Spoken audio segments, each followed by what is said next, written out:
A 5 días de las elecciones primarias y el Consejo Nacional Electoral, pues, a pesar del corto tiempo que ha tenido, porque como los diputados aprobaron hasta última hora el presupuesto para estas elecciones primarias, están en contra del tiempo, pero están cumpliendo con el calendario electoral. Y yo creo que al final, pues, eso es lo que nos debe dar un poco de respiro a los hondureños. Justamente hoy se empiezan a distribuir los 8,000 kits tecnológicos. Estos kits pues están siendo distribuidos en estos momentos, justamente desde el campo Parada Marte por las Fuerzas Armadas.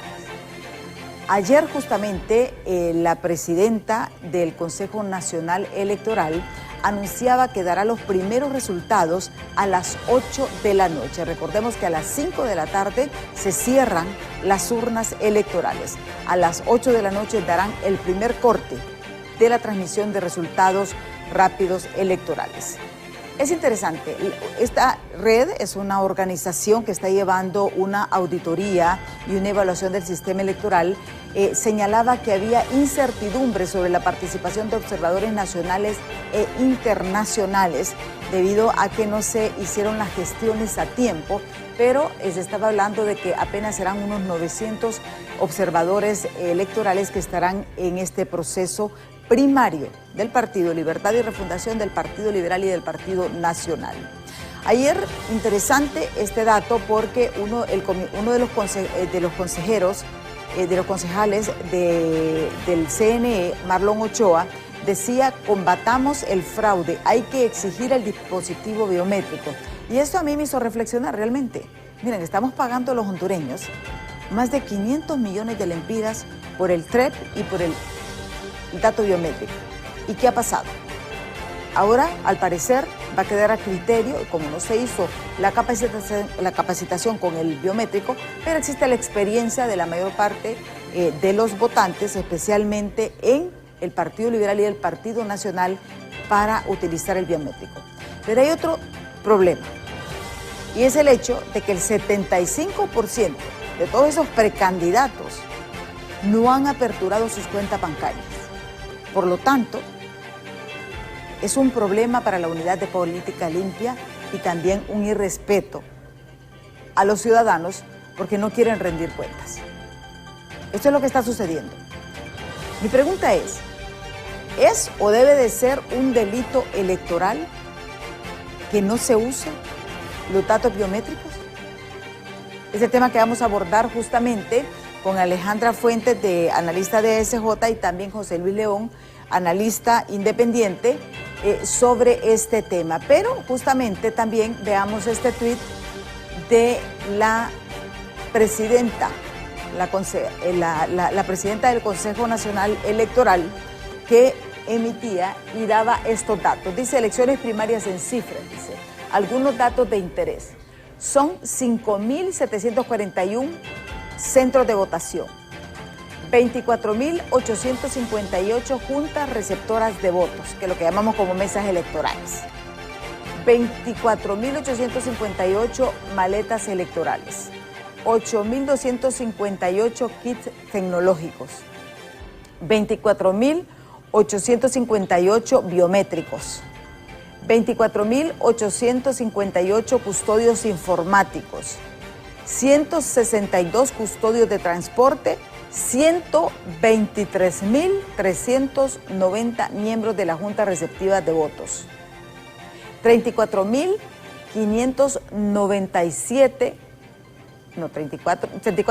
son 597.632 papeletas para 5.879.639 hondureños que están habilitados para votar en estas elecciones primarias. De este domingo 9 de marzo, donde justamente el Grupo BTV tendremos una transmisión especial para llevarles a ustedes paso a paso, minuto a minuto, de lo que está ocurriendo justamente en este tema. Tenemos aquí invitada en estudio a Alejandra Fuentes y también vamos a tener por vía telefónica a José Luis León, también analista, otro que es víctima del tráfico en la ciudad capital, y este es un grave problema que tenemos todos los ciudadanos. Gracias, abogada Fuentes, por estar aquí con nosotros en Diálogo de Impacto, preocupada con lo que está, cómo se está manejando realmente a nivel político, porque comentábamos un poco antes de entrar al programa, los concejales están haciendo lo humanamente posible, pero el verdadero problema lo obtuvieron, se originó justamente en los diputados, porque aprobaron tarde el presupuesto. Así es. Así es. Gracias por estar con nosotros. Muchísimas gracias, licenciada Emma, y muchísimas gracias por la invitación y por este nuevo espacio en donde podemos dialogar sobre este tema que es tan importante. Desde luego la preocupación es bastante grande, no solamente para sectores de sociedad civil, sino que en general, porque estamos ya frente a 5 días para las elecciones primarias y vemos retrasos que han sido siempre criticados en este tipo de procesos, pero que al día de hoy no tienen una solución clara para que obviamente esto no siga sucediendo.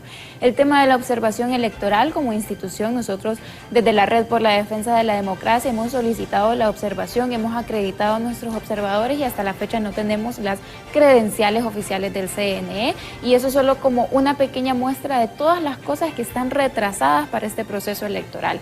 El tema de las capacitaciones para los lectores biométricos, para la utilización del sistema de transmisión de resultados, que sin duda alguna, y como bien lo mencionaba usted, es importante señalarlo, todo esto tiene origen en el retraso del presupuesto para las elecciones primarias. En ese Congreso Nacional que no logra llegar a consensos, que no tiene la capacidad de generar un consenso para aprobar o improbar o en caso modificar este tipo de situaciones y darle el tiempo suficiente a las instituciones para planificar. Los consejeros están haciendo lo posible dentro de lo que cabe, sin embargo, sin duda alguna, estos procesos siguen teniendo grandes retrasos que ponen en duda la credibilidad, la transparencia y obviamente ese sentimiento que tiene el hondureño por decir tuvimos elecciones que realmente fueron transparentes, que realmente responden a mi voluntad como hondureño. Esperamos que esto no suceda para generales, pero a la fecha nos preocupa que en primarias estemos en estos problemas todavía. Sí. José Luis León está vía telefónica, abogado. ¿Cómo ve usted? ¿Está preocupado realmente con lo que está ocurriendo? O porque realmente los concejales, hay que ser realistas, merecen nuestro respeto porque han tratado, a pesar de todo el boicot, porque ellos sí sufrieron un boicot, para que no se aprobara ni el TREP ni los datos biométricos en estas elecciones primarias. Muy buenos días, licenciada Calderón, un gusto saludarle.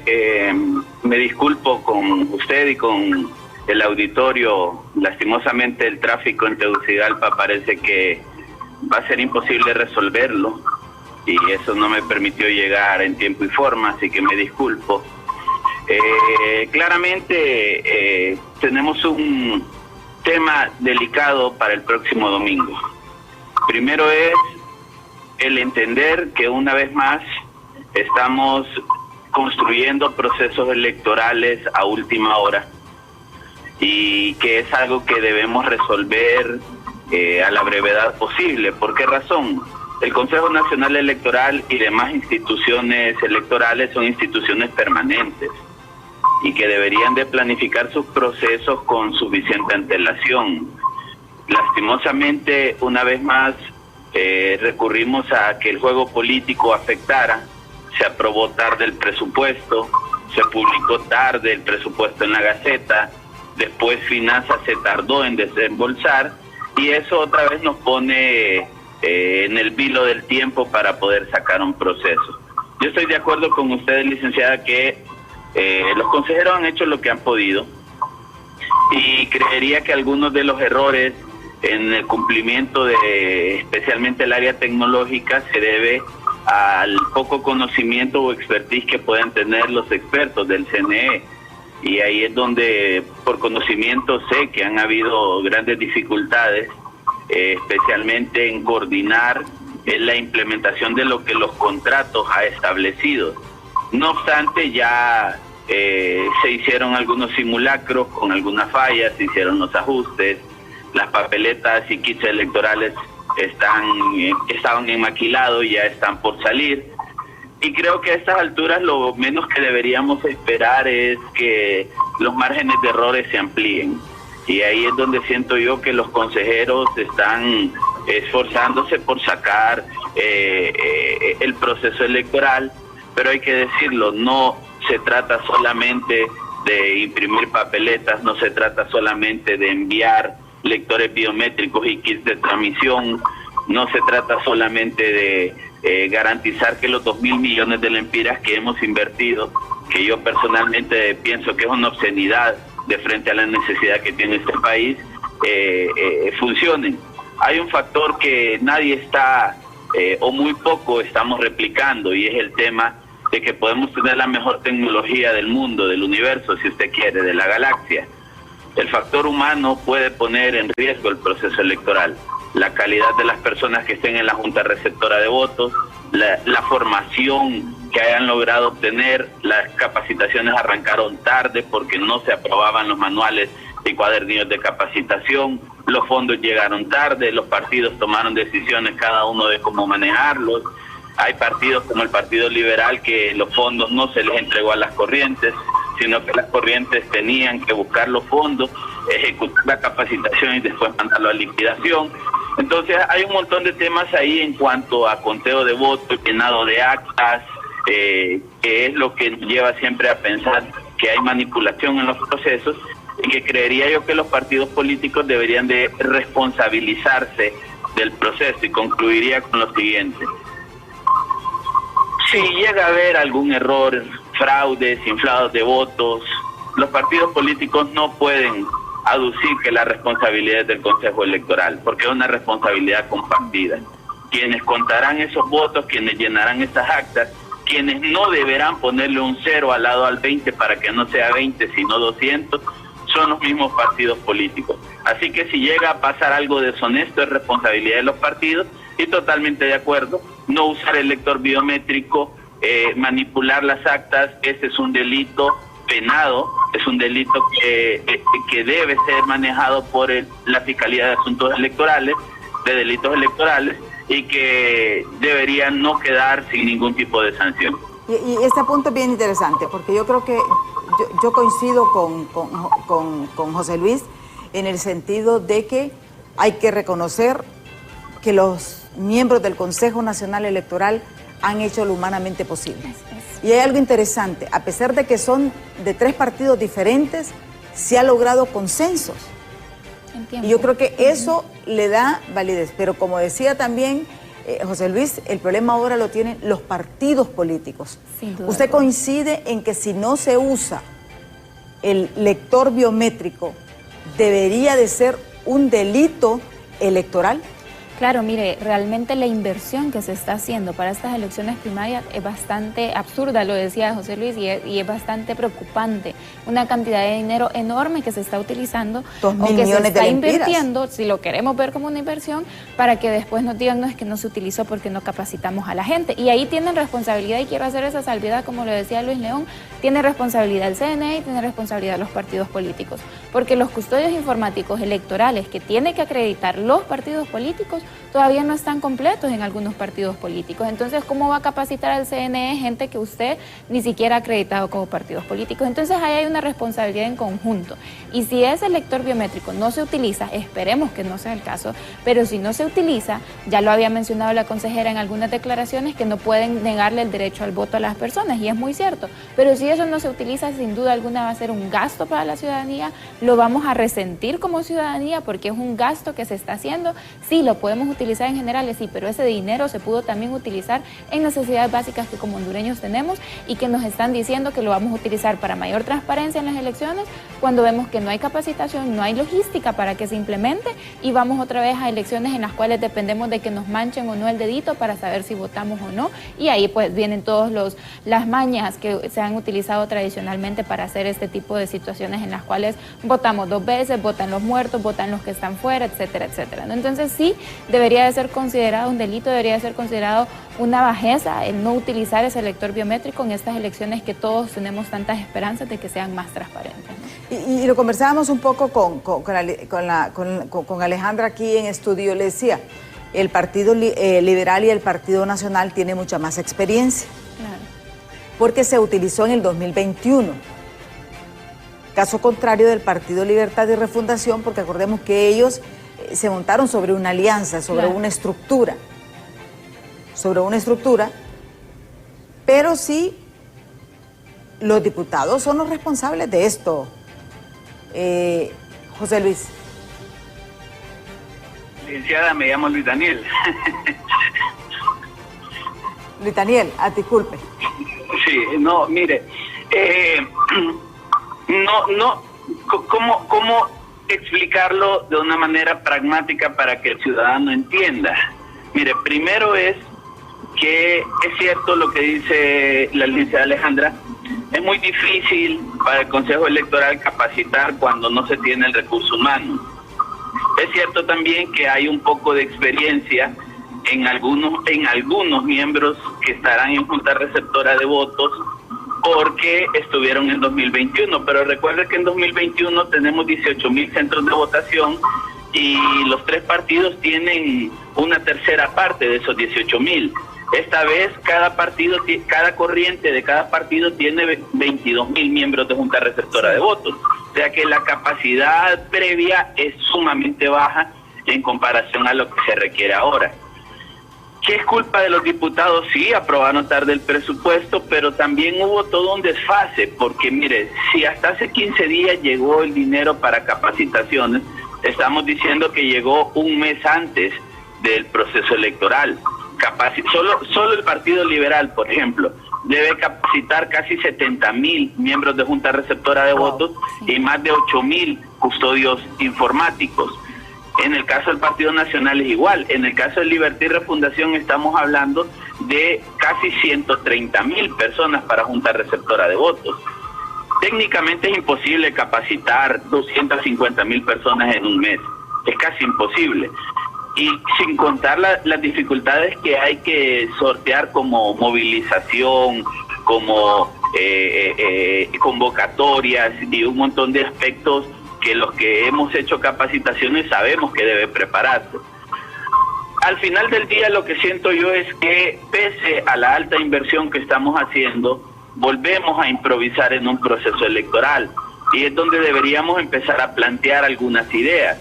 Por ejemplo, nosotros pedimos presupuestos especiales para años de elecciones cuando las instituciones son permanentes.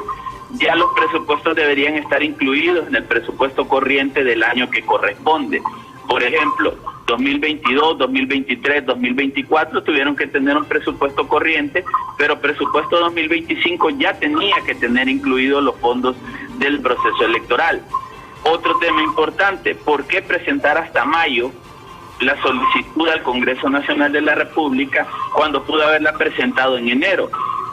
Entonces, hay muchos factores que han afectado el contexto electoral y hay que decirlo, de alguna u otra manera esto genera desconfianza en el votante.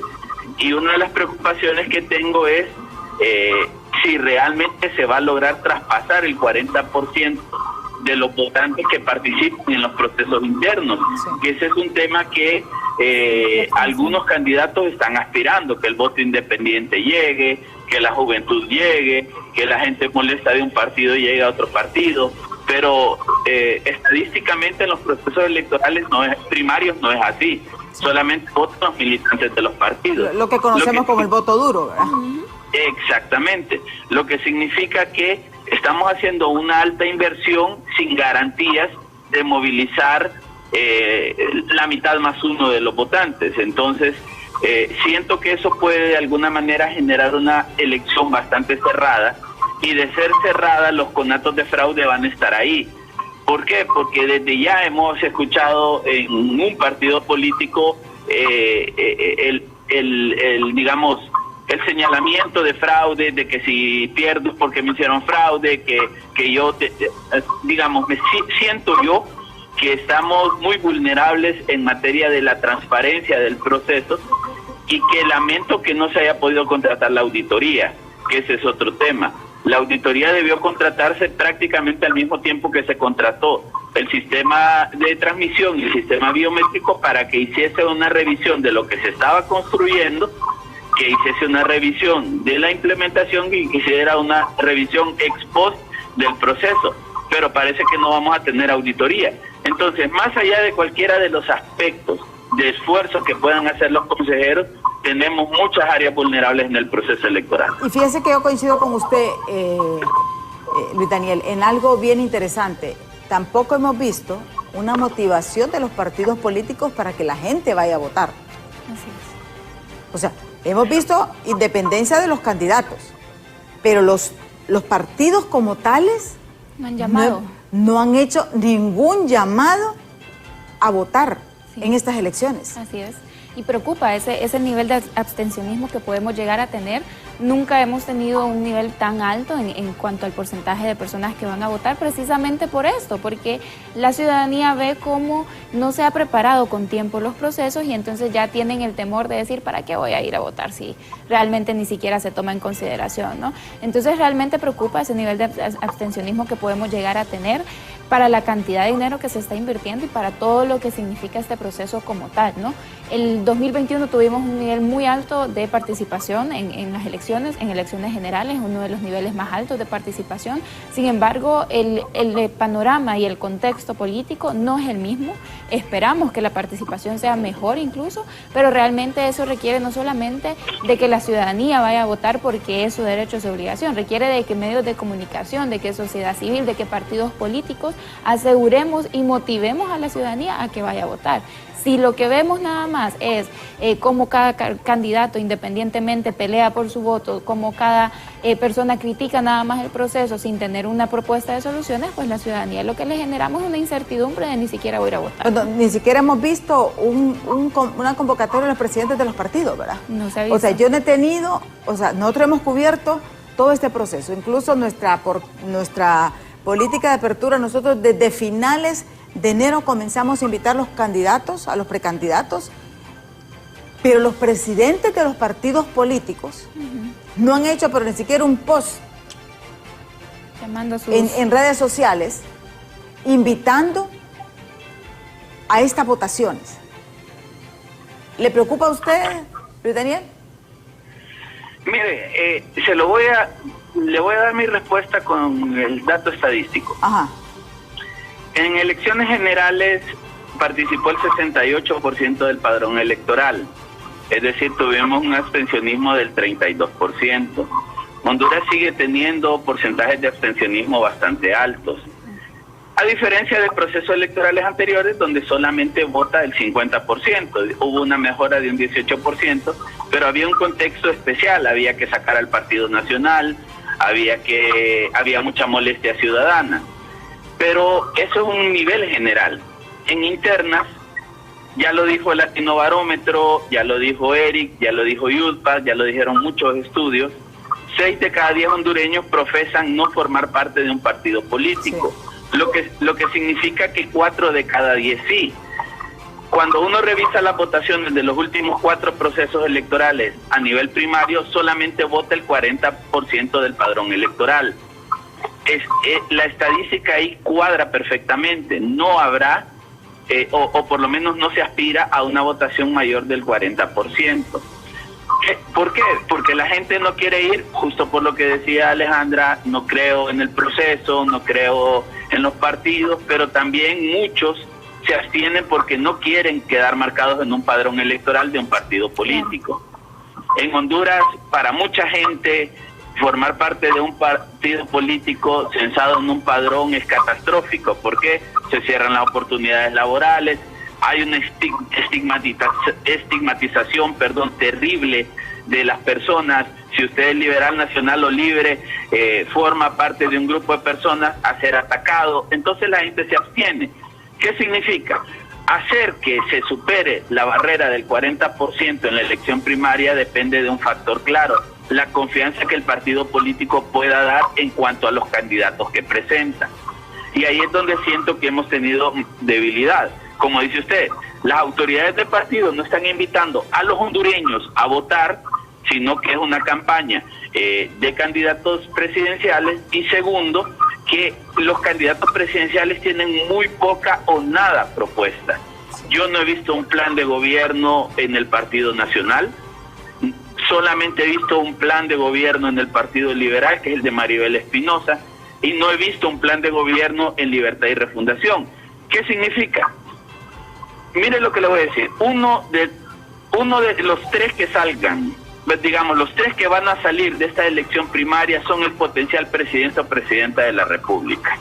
Y si los partidos políticos y sus candidatos son incapaces de proponer una oferta seria de resolución de problemas de país, el pueblo hondureño ve esto como los partidos políticos y sus elecciones internas, cuando deberían estar potenciando a su mejor hombre o a su mejor mujer, porque sería el potencial presidente o presidenta.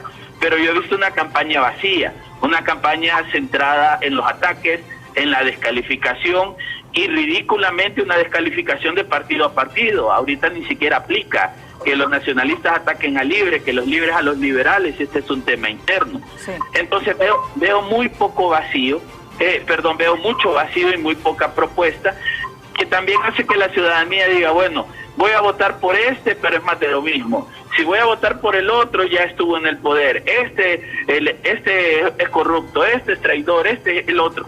Entonces al final siento que eso desmotiva a las personas, sí. Y también, porque los ciudadanos, que son ese 6 de cada 10, lo que andan buscando es una persona que resuelva los problemas, no un partido político. Exactamente, y aquí le sumo, ¿verdad? Se han dedicado a hacer TikTok, porque son buenos para hacer TikToker, y no tenemos propuestas. Así es, y también hay no que sumarle pero eso lo vamos a analizar, ¿no?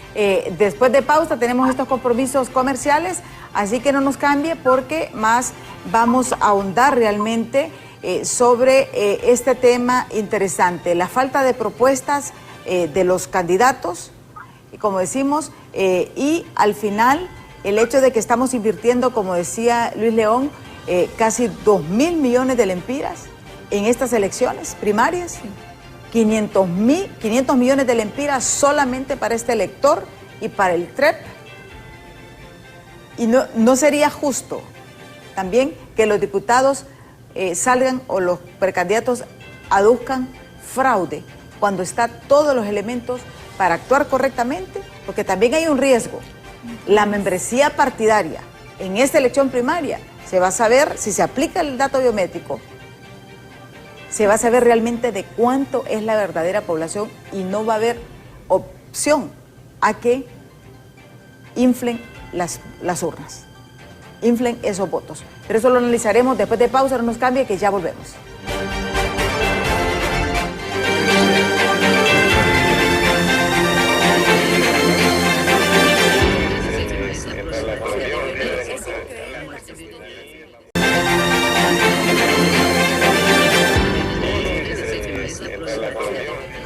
Continuamos este diálogo con Alejandra Fuentes, asesora legal de ASJ, y también Luis León, analista independiente, una persona muy experta en este tema político. Nos ha dado datos bastante interesantes. Y yo creo que en estos momentos la competencia que existe es si realmente, el Partido Nacional tiene que demostrar que esos más de 1 millón de votantes van a llegar a las urnas. Libre tiene que demostrar que llegó y que tiene suficiente membresía, y el Partido Liberal demostrar realmente que mantienen ese como partido mayoritario, como partido más antiguo. Esta lucha, en realidad, es lo que está preocupando, porque ahorita va a existir una presión para que vayan a votar. Lo decía justamente y denunciaba Tomás Zambrano, de que están intimidando a los empleados para que vayan a votar por Libre. Pero hay que decirlo también, y hay que ser sinceros. Cuando estaban los nacionalistas también lo hicieron. Obligaron a la gente a ir a votar al Partido Nacional. Cuando estaban los liberales también obligaron a los liberales, a los empleados públicos, ir a votar por los partidos. Esto no es nada nuevo. Pero este reto, ¿qué va a pasar, por ejemplo, si solo llega ese 40%? Pongámosle, y siendo realista, ese 40%, o sea, la membresía va a ser mínima, ¿o no?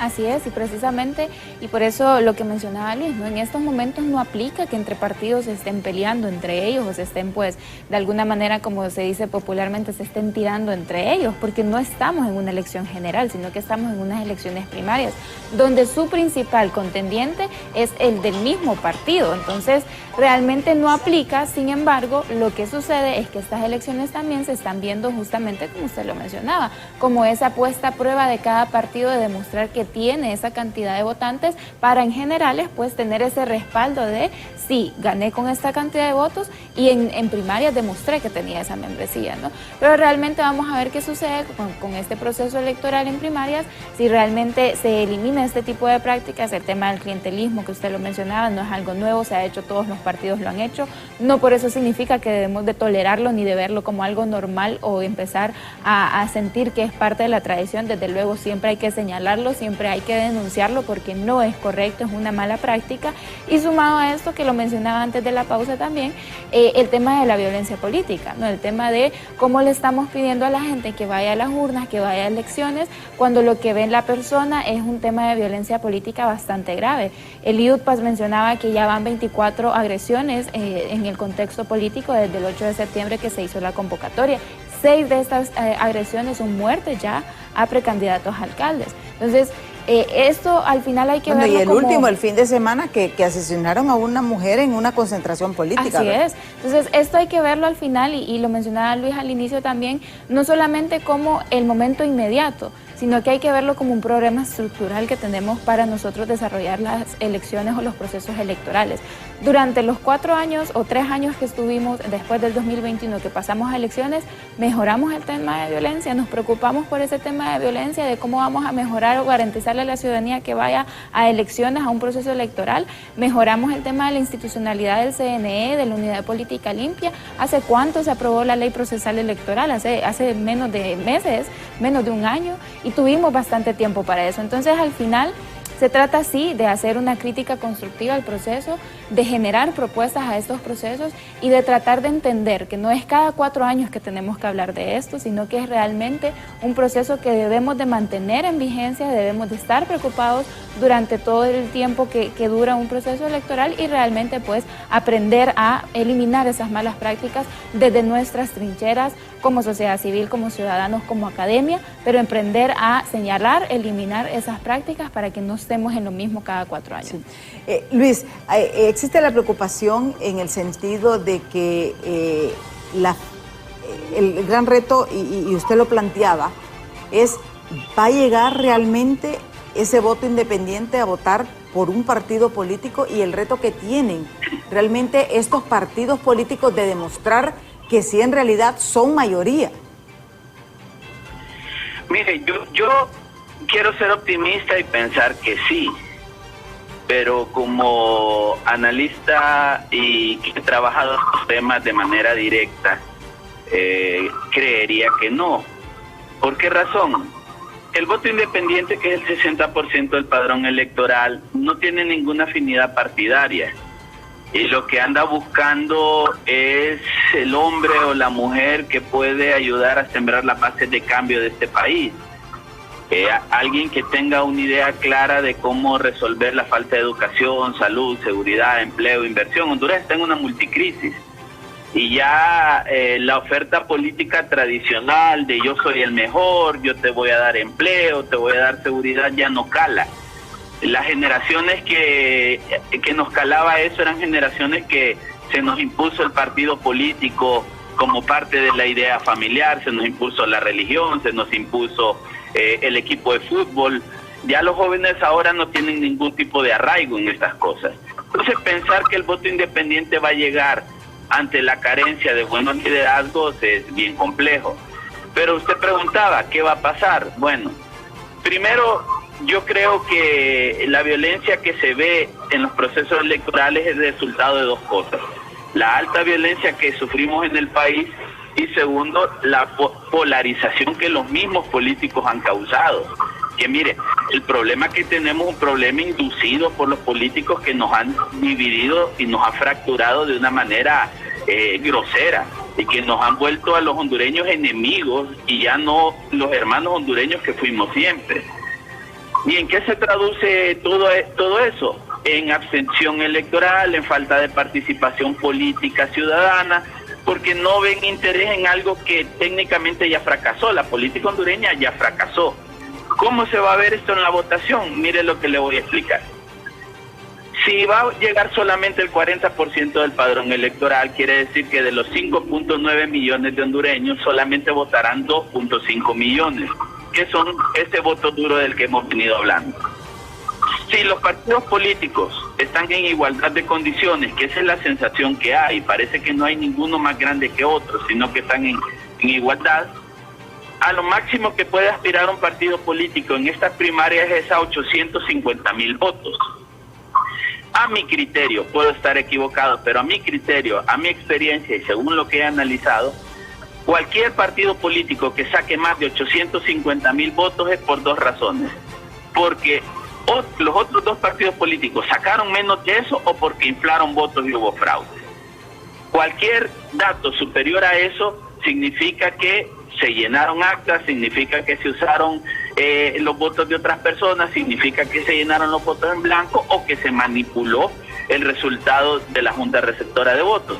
Entonces, para mí, si lo veo de una forma pragmática, el Partido Nacional, que puede aspirar a 850,000, 900,000 votos, igual que los demás, entre cuatro corrientes, un candidato no puede sacar más de 200,000 votos, 220,000, 250,000 votos.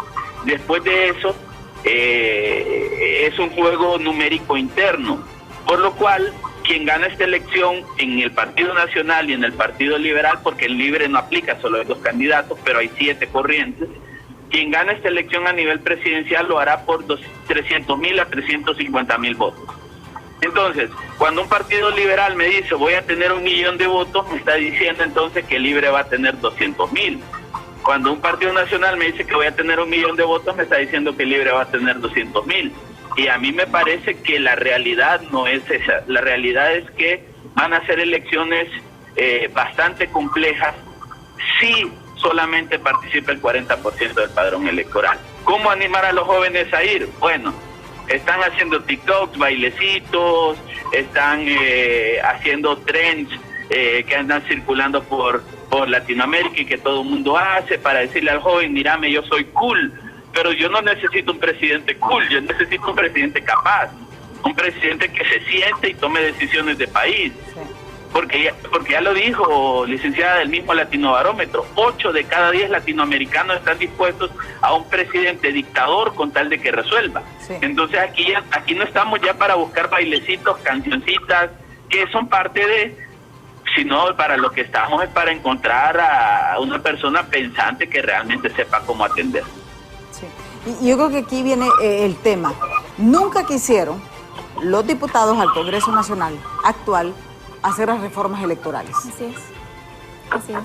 Pasó el tiempo y no hicieron estas reformas que son tan importantes, que se decía que se iban a hacer, que se prometió que se iban a hacer. La Comisión Electoral del Congreso Nacional arrancó, digamos, ese periodo electoral con esa intención de hacer esas reformas o con esa apariencia de tener la intención. Sin embargo, a la fecha, pues, y lo mencionaba yo anteriormente, la misma ley procesal electoral, la ley del tribunal, se aprobó hasta hace poco cuando estaba ya en el Congreso desde hace más de 2 años, engavetada básicamente, y que nadie la aprobaba porque el Congreso no tenía la capacidad de tener consensos, mucho menos aprobar algunas reformas que no solo desde el 2021 se han recomendado desde las comisiones internacionales. Desde 2009 están estas recomendaciones. Exacto, son recomendaciones que venimos arrastrando durante periodo tras periodo tras periodo y que nadie levanta la voz para decir, bueno, hay que hacer estas reformas. Y que cuando alguien levanta la voz, pues lo que se hace es generar esta incompatibilidad en el Congreso Nacional para generar estas reformas. ¿Por qué? Porque no les conviene a los partidos políticos y porque de una u otra manera mantener ese contexto electoral en el cual ya sabemos por dónde podemos incluirnos o por dónde podemos meternos para hacer el fraude, obviamente es lo más conveniente para aquellos que promueven ese tipo de situaciones, ¿no? Entonces, bueno, un Congreso Nacional que ha dejado mucho que desear a la ciudadanía. El tema de las reformas es nada más uno de los tantos temas que no realizó el Congreso Nacional y que por eso es tan importante entonces que realmente revisemos por quién vamos a ir a votar. porque si simplemente vamos a votar por las personas que ya estuvieron en el poder, que ya conocemos, etc., etc., y que no hacemos nosotros un verdadero análisis de quiénes son los candidatos que estamos mandando al Congreso Nacional, pues realmente vamos a tener lo mismo en el próximo Congreso Nacional, ¿no? Congreso que no resuelve, Congreso que no pone consensos, Congreso que realmente no funciona en beneficio de lo que la sociedad está esperando. Y mire que por eso nosotros, nuestra campaña es: si no votas, no te quejes, ¿verdad? Claro. Porque ese es otro problema. La gente, una cosa es lo que hace en redes, una cosa es lo que hace, pero ya el momento de ejercer el voto es lo que nosotros debemos hacer. Y nosotros decimos: si no votas, no te quejes. Tenemos lo que merecemos. Tenemos el Congreso que merecemos bueno, aunque ese Congreso fue inflado, ¿verdad? Porque ese es el otro problema que tenemos. Luis, tenemos un problema serio en el sentido de que dice la gente, yo soy el más votado, y usted saca encuestas, usted votó por el fulano que dice que es el más votado y la gente le dice que no. Así es. Mire, es que nos encontramos en una dicotomía un poco extraña. Ajá. Mire, 80% de los diputados del Congreso Nacional se quieren reelegir. Yo creería de que seríamos demasiado ingenuos y hasta tontos los hondureños si reelegimos a esos diputados. Yo creo de que ya esta gente demostró su incapacidad y su fracaso, y volverlos a elegir sería seguir patinando 4 años más en incapacidad. Pero el hondureño dice, bueno, hay que votar por otras personas. Pero cuando el votante ve a este montón de jóvenes, mujeres que aparecen en las listas de elección, la reacción del ciudadano es: ¿quién es? Este no lo conoce ni la mamá, a saber quién es. Entonces, la gente quiere caras nuevas, pero no quiere votar por el nuevo porque no lo conoce. Sí. Entonces termina votando por el de siempre. Y eso nos lleva a tener los congresos que hemos tenido. Congresos realmente frustrantes, congresos realmente que no ponen la prioridad del país. Yo he dicho, ¿qué ha salido de este Congreso Nacional? Una sola cosa, ¿qué ha salido, que ha impactado en la vida del pueblo hondureño? Nada. Si no se dedicaron a pelear, a insultarse, sesiones vacías, ridículas, donde cada quien le dice lo que quiere al otro, apagan la luz y se van. Eso no es un Congreso Nacional. Es el primer poder del Estado donde deberían resolverse las estructuras legales bajo las cuales nosotros vamos a atender las necesidades del país. Entonces siento que al final nosotros los hondureños no tenemos cultura de voto, no tenemos cultura de elección, no tenemos cultura de análisis electoral, y cuando nos ponen la papeleta terminamos o tirando la plancha, que para mí es antidemocrática, porque tenemos la habilidad legal de votar por quien queremos, no por quien nos piden, y segundo, terminamos marcando las caras de quienes conocemos, y tristemente a veces terminamos eligiendo incluso a la modelo, al cantante, al futbolista, porque es bonita o porque metió goles en el equipo de fútbol. Entonces eso nos obliga a tener un Congreso Nacional incapaz, donde los diputados son activistas de partido político, pero no son padres y madres de la patria, es decir, no piensan, no analizan, solamente siguen la orden del dueño del partido político. Y una crítica que yo hago permanentemente: tenemos 128 diputados, ¿y cuántos conocemos? 20, sí. 30. ¿Y dónde están los demás? Solo llegan, ganan su salario, ponen el voto y en realidad son 256, porque como los suplentes ahora reciben sueldo también. Bueno, póngale entonces. Y realmente esta gente va a resolver los problemas del país, o solo va a hacer lo que el dueño del partido político dice. Entonces, eso lo ve la gente, porque al final los diputados ya no son aquellos actores prestigiosos de la política hondureña. Para mí es un cargo que se ha prostituido mucho, y que llega cualquiera sin tener la menor idea que va. Mire lo que le voy a contar. Nosotros hicimos un estudio para las elecciones de 2021, y 9 de cada 10 candidatos a diputados nunca habían leído la Constitución de la República. O sea, es triste.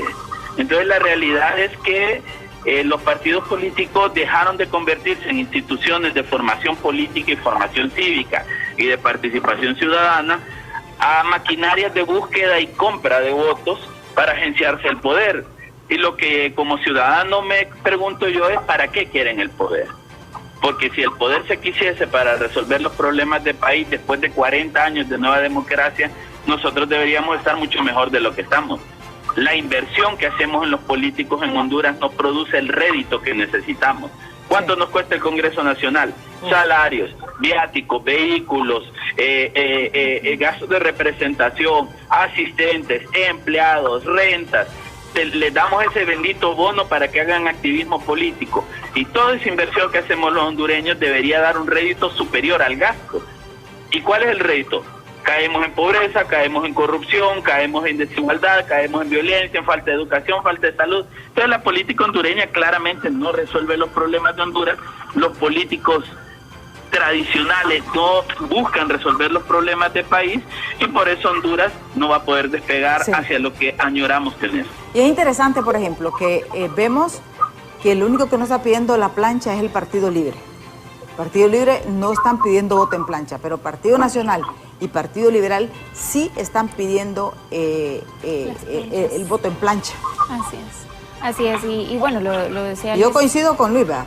Yo en contra del voto en plancha. Yo a usted le digo, mejor revise esa papeleta, cuente esas marcas, porque después, si usted no vota, no se queje. Sí, es un ejercicio totalmente antidemocrático porque precisamente democracia es tener esa capacidad de elegir a quien yo quiero que me gobierne porque tiene las capacidades, las cualidades, la experiencia para desempeñar ese rol, ¿no? Entonces ir a votar en plancha es decir, no voy a elegir, simplemente voy a marcar todas estas casillas de manera de que el voto quede contado, ¿no? Y eso no es lo que deberíamos de hacer, sino que realmente es buscar, aprender quién es cada persona, su perfil, su experiencia y demás, para obviamente votar por aquellos que tengan una propuesta. Lamentablemente no todos la tienen, no todos tienen la capacidad de demostrar que tienen alguna idea de cómo mejorar algunas de las soluciones, algunos de los problemas, del país, de la ciudadanía, de los jóvenes, del adulto mayor, de los migrantes que están ahorita, pues es una población que es bastante vulnerable y todos sabemos por qué, pero realmente no hay personas que hayan demostrado tener un plan. Una estrategia de qué voy a hacer, mi paso 1 es este, mi paso 2 es este, etcétera, etcétera, ¿no? Y obviamente eso desmotiva al electorado y esperamos que hoy pues realmente para elecciones generales esta situación cambie. Sabemos que no va a ser de la noche a la mañana, pero que realmente haya un pequeño cambio que le incentive a la población a continuar este proceso electoral que es bastante importante. Sí. El tiempo se nos ha agotado, vamos a empezar con Luis. Su mensaje final, Luis. Yo siento, y gracias por la invitación, y nuevamente me disculpo, creerá que hasta hace unos 3 minutos llegué afuera del canal, terrible el tráfico en Honduras, me disculpo. Sí, no sé yo quiero decirle al pueblo hondureño, Honduras necesita a sus mejores hombres y sus mejores mujeres. Si queremos salir del hoyo en el que estamos, necesitamos involucrarnos. Por eso cuando digo que los mejores hombres y mujeres no hablo de los candidatos, hablo de nosotros. Saber elegir, usar esa inteligencia que tenemos todos los hondureños y no dejarnos llevar por el populismo, sino entender que si en estas elecciones primarias no escogemos al mejor hombre o a la mejor mujer, no nos quejemos de quién va a ser el presidente de la República, porque uno de los 3 va a serlo. Por lo tanto, participar en este proceso primario es importante. ¿Por qué? Porque más allá de quedar sentado en un partido, que ya lo dije, es caótico en este país, se necesita que los partidos pongan la mejor opción. Y si nosotros ya la tenemos identificado desde ahora y no apoyamos esa mejor opción para que llegue a las generales, después no vayamos a quejarnos diciendo era mejor candidato o era mejor candidata fulano de tal. La democracia se construye cuando todos nos involucramos, no cuando votamos. La democracia se construye cuando todos realmente asumimos el rol que nos corresponde. Y según la Constitución, el rol más poderoso es el del ciudadano. Quedó demostrado en 2021 y se puede demostrar el próximo domingo. Sí. Muchas gracias por la invitación. No, muchísimas gracias a Luis León. Quedamos con Alejandra. Muchísimas gracias. Y mire, yo quiero despedirme dirigiéndome a los jóvenes, porque sé que somos una población bastante importante en el electorado y porque al final del día somos de los que más sufrimos las consecuencias con los líderes que al final elegimos. es difícil, y yo lo comprendo, que es difícil llamar a la juventud a que confíe en un proceso democrático que ya lo hemos señalado durante todo el programa, pues tiene bastantes falencias y que obviamente no nos despierta esa confianza que realmente necesitamos y que no nos da una propuesta a nosotros clara de cómo vamos a mejorar todas las situaciones que nos afectan en general. Sin embargo, si nosotros no nos involucramos, si nosotros no vamos ahí a decidir, a decir por quién queremos al menos que vaya como candidato ya oficial, alguien más lo va a hacer por nosotros. Exactamente. Y realmente no podemos dejar que alguien más ejerza nuestros derechos y seamos nosotros quienes al final estemos asumiendo las consecuencias. Entonces yo nada más el llamado lo hago a la juventud, a todos los hondureños, a que realmente nos involucremos en este proceso, porque no hay otra manera de mejorar el país si no es que nosotros nos involucramos. Sí. Muchísimas gracias a Luis León y a Alejandra Fuentes por habernos acompañado aquí en Diálogo de Impacto. Recuerden, si no vota, no te quejes. Ya está Ani Andrómeda con toda la información del momento en Honduras. Yo, si Dios quiere, les espero mañana en punto de las 7 de la mañana aquí en Diálogo de Impacto. Hasta mañana.